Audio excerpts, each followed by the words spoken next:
नमस्कार, मैं हूं कुमार अनिल। महात्मा गांधी की आत्मकथा सत्य के साथ मेरे प्रयोग, इसकी 79वीं कड़ी लेके मैं उपस्थित हूं। आज हम लोग बात करेंगे कि गांधी जी पत्रकार बन गए और उस समय गोदी मीडिया भी था, तो गोदी मीडिया के बारे में उन्होंने क्या कहा, इस पर भी हम बात करेंगे। हालांकि गोदी मीडिया आज जितना खतरनाक नहीं था, लेकिन था और थोड़ा पर्दे में रहता था, लेकिन वो भी खतरनाक काम ही करता था। वो भी सत्ता के पक्ष में चाटुकारिता करता था, सत्ता के पक्ष में, और जो पीड़ित है, जो दुखी है, उसी के खिलाफ माहौल बनाता था। तो ये काम आज भी करने वाले लोग हैं, तो इसके बारे में हम लोग बात करेंगे। तो लेकिन पहले हम बात कर लेते हैं कि गांधी जी पत्रकार कैसे बने, फिर हम बात करेंगे कि गोदी मीडिया के बारे में उन्होंने क्या कहा। तो गांधी जी के संपर्क में बहुत सारे यूरोपियन भी थे। हम लोगों ने देखा पिछली बार कि मिस डिक वो जब आई उनके दफ्तर में, तो दफ्तर का काम उन्होंने बहुत संभाल लिया। ऐसे ही एक थे मिस्टर रीच। तो मिस्टर रीच जो है वो बिजनेसमैन थे और गांधी जी ने उनको कहा कि ये बिजनेस छोड़ दीजिए और मेरे दफ्तर में आके आप आर्टिकल क्लर्क बन जाइए। अब देखिए गांधी जी को भी कि गांधी जी इस तरह से, हम तो सलाह किसी को नहीं दे सकते हैं कि आप बिजनेस छोड़ के मेरे यहाँ क्लर्क बन जाइए, लेकिन गांधी जी तो कितना भरोसा करते थे आदमी पर और कितना साहसी भी थे, उन्होंने कहा। और मिस्टर रीच को भी कहिए कि उनका भी व्यक्तित्व कैसा था, उन्होंने अपना बिजनेस बंद कर दिया और गांधी जी के यहाँ आके वो आर्टिकल क्लर्क बन गए। आर्टिकल क्लर्क उसको कहते हैं जो किसी प्रोफेशनल एडवोकेट, बैरिस्टर के यहाँ आके वकालत का काम सीखे, तो आप उसको ट्रेनी वकील कह सकते हैं, प्रशिक्षु वकील कह सकते हैं आप।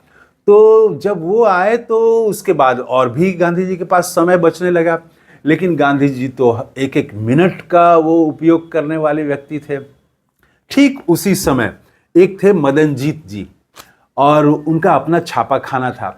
उन्होंने गांधी जी के सामने विचार रखा कि दक्षिण अफ्रीका में हिंदुस्तानियों का अपना अखबार होना चाहिए। तो गांधी जी ने इस पर सहमति जताई, कहा कि ठीक है, ये एकदम निकालिए और हमसे जितना होगा हम सहयोग करेंगे। अखबार 4 भाषाओं में निकलना शुरू हुआ, गुजराती, अंग्रेजी, तमिल और हिंदी। और इसके संपादक बने मनसुख लाल नजर जी।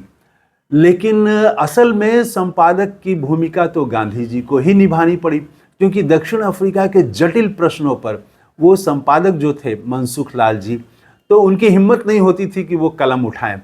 तो हर अंक में गांधी जी ही लिखते रहे, लंबा लंबा आर्टिकल लिखते रहे, भारतीयों का पक्ष लिखते रहे। और ये 1914 तक, अखबार शुरू हुआ 1904 में, 1914 तक मतलब 10 साल तक वो कोई भी अंक ऐसा नहीं था जिसमें गांधी जी का आर्टिकल न हो। तो एक तो वो आर्टिकल लिखते रहे, दूसरा उस पूरा संपादन भी उसको अखबार का वो करते रहे। तो उसके बाद में उन्होंने लिखा है कि हिंदी और तमिल, इसका रिस्पांस अच्छा नहीं था, तो हमने निर्णय लिया, हालांकि ये कठिन निर्णय था, लेकिन निर्णय लिया कि ये दोनों बंद कर दिया जाए और गुजराती और अंग्रेजी में निकलेगा। तो यही गुजराती और अंग्रेजी में निकलने लगा। लेकिन महीना भर बीतते बीतते गांधी जी को ये अंदाजा नहीं था कि इसमें उनको पैसा भी लगाना पड़ेगा। महीना भर बीतते बीतते उनको समझ में आ गया कि अखबार निकालना जो है ये पूर्णतः सेवा का काम है और इसमें पैसा भी लगाना पड़ेगा। उसके बाद गांधी जी को अपनी तरफ से हर महीने पैसा देना पड़ता था और हालत ये हो गई कि हर महीने बाद में उनको 75 पाउंड तक देना पड़ता था। उनकी जो सारी बचत थी वो सारी बचत खत्म हो गई, इसी में अखबार में ही चला गया। कई बार अखबार बंद करने के भी लोगों ने सुझाव दिए, लेकिन गांधी जी को लगता था कि अगर अखबार बंद हो गया तो इससे हिंदुस्तानियों की प्रतिष्ठा को आघात लगेगा। और दूसरा, अखबार की भूमिका वो देख रहे थे कि अखबार जो है हिंदुस्तानियों को संगठित करने में वो बड़ी भूमिका निभा रहा है। इसीलिए वो कितना भी मुश्किल हो, घर से पैसा लगाना पड़े, लेकिन अखबार को निकालते रहे। साप्ताहिक अखबार का नाम था इंडियन ओपिनियन। तो वो निकलता रहा। गांधी जी लिखते हैं कि ढेर सारे पत्र आते थे और उन पत्रों से वो उनको समझ में आता था कि लोग क्या सोच रहे हैं, आलोचना के भी पत्र रहते थे, सुझाव भी रहते थे, समर्थन भी रहता था, अपना दर्द, अपना दुख लोग लिखते थे लोग। तो इनसे वो भारत एक तरह से संवाद का जरिया बन गया अखबार। वो जब जेल में गए तब भी वो चलता रहा अखबार। तो पूरे जो गांधी जी की विचारधारा थी, सत्याग्रह, अहिंसा, तो ये उसके प्रचार का एक बड़ा माध्यम बन गया और हिंदुस्तानियों को संगठित करने का, आंदोलन खड़ा करने का ये एक बड़ा माध्यम बन गया। तो उसकी ताकत जो है, असीम ताकत है, बड़ी शक्ति है उसके भीतर। ये उन्होंने देखा, पहचाना और उसका उपयोग किया। अब यहीं पर बात आती है गोदी मीडिया की। तो उस समय दूसरे अखबार भी थे जो कि अंग्रेजों की और साम्राज्य की वो सराहना करते थे और खोट निकालते थे, हिंदुस्तानियों की खोट निकालते थे। तो वैसे भी अखबार थे और उनको भी पढ़ने वाले लोग थे। तो आज हम देखते हैं कि कोई अगर धर्म के नाम पर झगड़ा फैलाने वाली कोई बात बोल दे अगर, तो ज़्यादातर अखबार जो है वो उसका खंडन, उसका विरोध करने के बजाय उसका महिमा मंडन करने लगते हैं। अभी उत्तर प्रदेश के एक पुलिस अधिकारी ने कह दिया कि नमाज तो साल में 52 बार आता है, होली एक बार आती है, अगर होली से तकलीफ है तो वो घर में रहें, मुसलमानों को कह दिया। ये काम है पुलिस का। पुलिस का तो काम है कि हुड़दंग न हो। हम देखते हैं पीस कमेटियों की मीटिंग वो आज़ादी के समय से ही हो रही है या शायद पहले से हो रही होगी, हर थाने में होती है होली और ईद के समय में।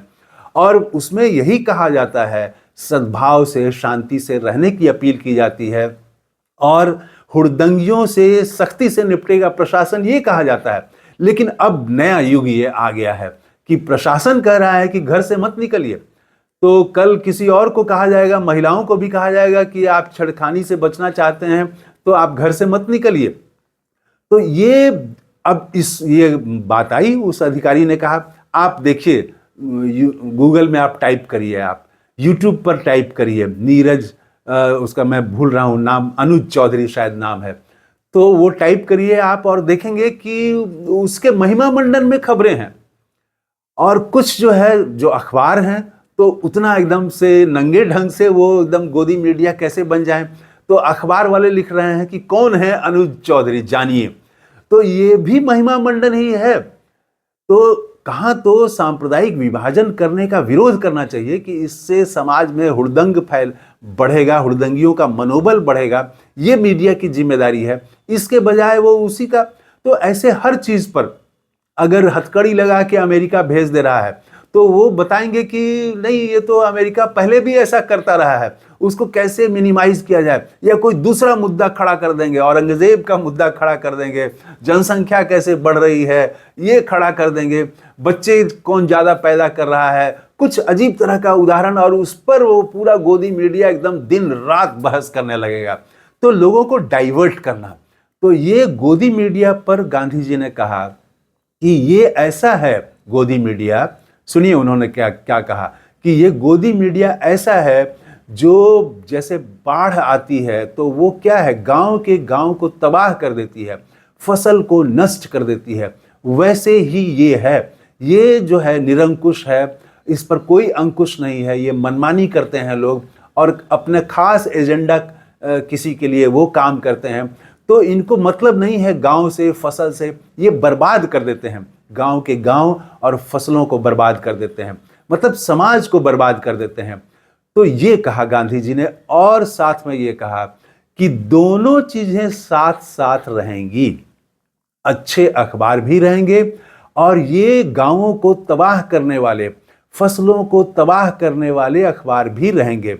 अब लोगों पर निर्भर करता है कि वो चुनाव करें कि कौन उनके लिए उपयोगी है और कौन उनको तबाह करने वाला है, कौन समाज को तोड़ने वाला है, कौन नफरत फैला रहा है। इसकी पहचान खुद करनी पड़ेगी, जनता को, पाठक को करनी पड़ेगी, ये गांधी जी ने कहा। तो आज के वीडियो में इतना ही। थैंक यू, धन्यवाद, जय हिंद।